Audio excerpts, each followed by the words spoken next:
Guys, good morning. Yun, so update tayo dito sa Ares brand na airsoft rifle na ginagawa natin. So ito yung papadala natin ng Agusan.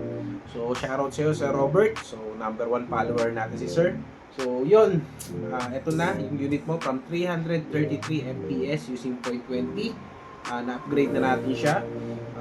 Nagpalit lang tayo ng spring cylinder piston. Pinatibay natin yung piston niya kasi ang piston niya is plastic. So ulit, spring, piston, cylinder head nozzle, then half a proper. Halos lahat, ibabaw na part lang yung natin. Sa gears, stock gears lang yung gamit natin. Motor stock, then the rest is stock. Chamber stock din, barrel stock. So yung barrel ito guys is napakaiksi lang. So pistol size lang yung barrel ito. Ilang inch lang talaga.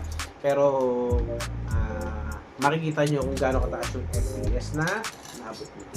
So hindi na masama sa stock gearbox shell. So hindi na natin sinobrahan pa kasi baka mabasag yung gearbox shell niya. Yun, so FPS check tayo using .25 BBs. .25 muna tayo. 399 using .25. 401 using .25 BBs. 397. Grabe, ganda ng so nagto-total na rin siya ng 440. Ano yung mga 445 FPS? Full auto natin.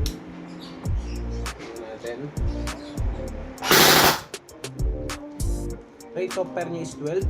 So normal lang kasi stock lang naman yung gears ito. Stock din yung motor. 398.5 FPS using .25 BPs. So yun guys, hindi na masama. Naabot na natin yung FPS sa target natin kasi request ni sir dito is paabotin ng at least 450 or below 450 para naman kung maisipan nyo lumaro, pasok pa rin sa FPS limit. Yun, so check na natin yung total nito sa .20. Ayun, so naman tayo.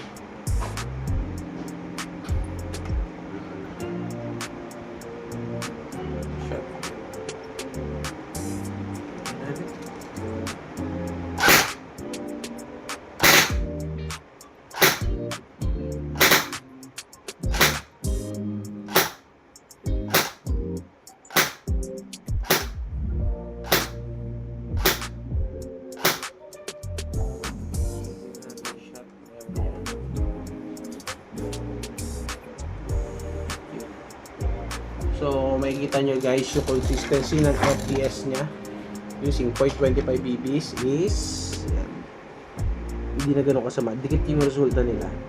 So from 395, 397, 395, 397, ulit lang 395 to 397 FPS. Pinakamababa is 394.5. So yun, masasabi ko is okay na to. Yun, Sir Robert Anthony Garcia ng Agusan. So ito na yung airsoft rifle mo. Ready na, pwede na natin ipadala. Yan, so ikaw na bahala kung gusto mo ibalik to. Bigyan na lang kita ng guide kung paano mo siya ibabalik, or kung meron kang ibang tanong, message ka lang sa akin syempre. So yun ulit guys, Ares brand na PDW yata ito. Napakaganda, folding stock pa siya. Yun, so ulit, maraming salamat. Next na natin yung isang pinadala sa atin from Leyte. So ito na guys, unbox natin ito. Ano lang naman to, gas blowback airsoft pistol. So tignan natin kung ano magagawa natin.